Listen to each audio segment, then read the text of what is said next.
I have no desire to make my brother my best man at my wedding. I know traditionally that's what you're supposed to do, and my parents are both insistent that I do so and that it would be an insult not to, but here are my reasons for not doing so. 1. He is horrible to, well, everyone, but especially to my fiancée. He has severe anger issues that get set off for no particular reason, where he starts yelling at everyone, telling them all the reasons he hates them / they're stupid / he's superior, etc. However, with her it's especially bad. He hates her, even though she is incredibly nice to him and goes out of her way to do him favors and kind gestures. 2. Relating to reason number 1, he's treated me terribly his whole life. He makes it no secret that he despises everyone, but because I'm the only one who stands up to his bullying, he hates me especially. The rest of my family is content with he just came that way. But I strongly believe he's only gotten worse as he's gotten older because my parents bend to his every whim. All he needs to do is start yelling and throw a tantrum, enabling the behavior. The way I see it, your best man should be someone you have a good relationship with, not someone who hates you just for existing in the same house. If I had it my way, he wouldn't come to the wedding at all. He'll show up to find ways to get as much attention as humanly possible because he's also a complete narcissist, but he won't make my wedding any better by being there, for me or my fiancée. He'll make it worse.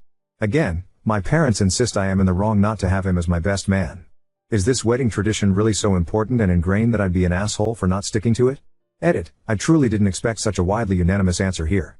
From the outside looking in, I guess it's completely clear who's in the right here, but as was maybe obvious, my whole upbringing has been about appeasing the narcissists in my life, my mother and brother, and the consequences for not doing so were always severe, so such topics are not as obvious to me.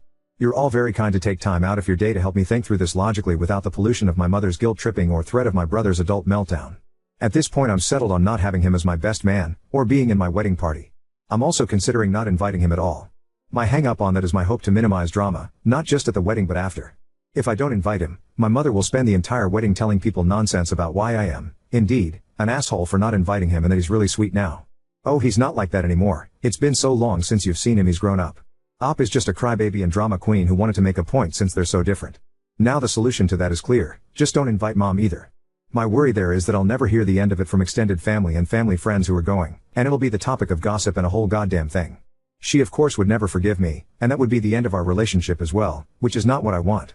So right now I'm thinking I'll put him in the back, and let the bar know to limit his drinks because, shocker, alcohol makes him way worse. My real wedding party will have multiple veterans, recently retired, so they can more than handle throwing his ass out should the need arise. In my mind, while this will also be dramatic and create a scene, everyone will be forced to see his behavior firsthand, instead of my mother's version which will paint me as the asshole and him as the angel. This will both get him out of the wedding and prevent him not being there from being the focus of the day, instead of my bride, and no one can say I didn't give him a chance. Also, if he turns out to actually behave himself and shut up, maybe a 15 to 20% chance, then that's cool too.